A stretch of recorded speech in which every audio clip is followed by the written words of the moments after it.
Hello, YouTube people. This is Tracy again, and I am not finishing up the series, but this is going to be the last one I do tonight, and then I will come back at another time and do part 6. This is part 5. Okay, on my series called Introversion versus Extroversion. Okay, one thing I did notice about introversion and extroversion in the entertainment industry is that if you notice, our society does not make movies about introverted people. If you ever notice, your favorite characters are never introverted. The hero is never introverted. The love interests are very seldom introverted. Or one part of the love interest is introverted, the other half, being the female or the male, is extroverted. Okay? And I think that it was an extrovert that decided that opposites attract. Well, from an introverted point of view, and this is just my point of view, opposites do not attract. Because if that's the case, then a north and a south magnet would come together. Okay? I do not believe that opposites attract, because that means that you have to go through hoops in various lengths to make sure that you and that person are on the same page at all times, and that you don't look like oddballs every time you leave the house, every time you're in a social situation, every time you even so much as want to buy something at the grocery store. You don't have to get into an argument over who likes what, who likes to eat what. I'm not saying you have to be alike in every way, but I just, from my introverted point of view, I do not believe opposites attract.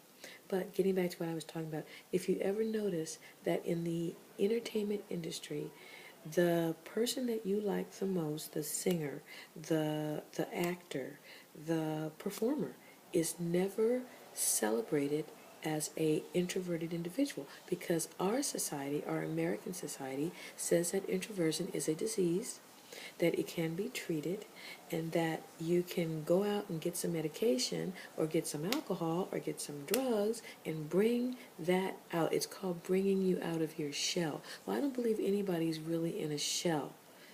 You're not born that way. Okay? Being in a shell, if you're in one, is usually, like I said before, it's because there's some unhealthy level of low self-esteem and self-hatred that might cause a person to build a shell around them. There's no telling what could cause that. They've been abused, they've been hurt, they have been kicked around, they have been treated like they don't exist, they have been treated like they don't matter. That's enough to make a lot of people not want to deal with other people because they fear being judged. Okay, if that's not you, that's okay. That's just introversion gone to the extreme. Okay, and then other psychological maladies can come out of that. But normally, on a normal introverted situation or introverted person, you're very sociable. Sociable with people like yourself. Sociable sometimes with even an extrovert who understands you. Never steps on your toes, likes your company, knows that you have an open ear to listen to whatever madness they have to say. And most of the time you may find them to be good company. I mean, I see it all the time. So it does work. It once worked for me. But I know myself well enough to know that a person who is a lot like me and doesn't mind having a few friends here, a few friends there, some of them being eclectic, some of them being completely different, oddball, off-the-wall characters, that, that works for me because I understand the oddball. I'm not an oddball, but I understand it. I respect it. And I look forward to the average person that is going to have something quirky about them that's funny. One thing about us introverts, at least me, I love to laugh. If you have a sense of humor and you are a comedian or you have a comedic sense, which I tend to have, I love to make other people laugh, the person that understands me, and I love to laugh about a lot of things, about the stupidity of life, about the incredible nature and the faults of other people, but I don't laugh at people because it's painful for them. I would never laugh at somebody's bad situation or bad anything. It's never for the purpose of pain. Us introverts, we don't laugh at you because you're in pain. We laugh because we're laughing with you, not at you. Extroverts will loudly laugh at you, and they will let you know that you are the butt of the joke.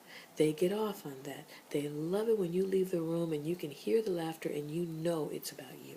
They want you to come back in there and say, "Are you guys laughing at me?" So they can all laugh again because they know you didn't get the joke. They know you're the butt. Okay, anyway, that is part of my series on introversion and extroversion. Sorry, you extroverts out there, if I'm trying to make you guys look bad. You're not bad people.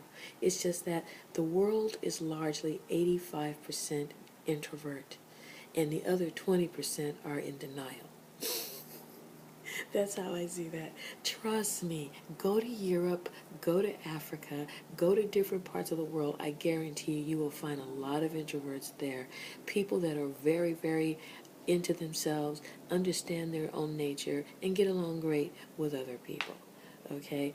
And I don't argue that point too much. I tend to feel that I know what I'm talking about there. America has a problem with introversion. They have a problem with thinking that there's something wrong with it, because how can you be a superpower and be introverted? All right, that's something to think about. And let me know what you think. Don't forget to rate, comment, and subscribe. Bye.